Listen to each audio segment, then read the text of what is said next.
So here, we're actually doing building, we're constructing, we're learning what all that math was about. You go to school and you learn all that math and you're just like, I'm never gonna use this. And then you get into something, a field like this, and you realize, oh wow, I'm actually using this. It's a lot of fun just building things and going from having a stack of wood into having a tiny house and seeing that progression as it goes on. Because you can learn about construction in a book all day, but you can't actually do anything with that.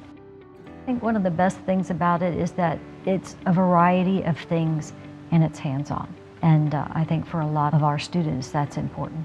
Almost everything that we touch on here, the brick and block, the electrical, the plumbing, the rough carpentry, the interior, every one of those positions are on high demand right now. I have general contractors in the area that are having to do their own work on a lot of the jobs now because they cannot find anybody. So I'm happy to introduce my students to them and say, hey, I have one more for you.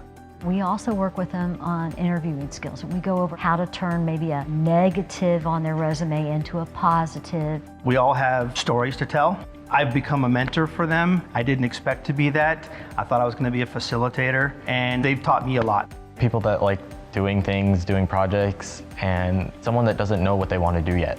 This is something they should try.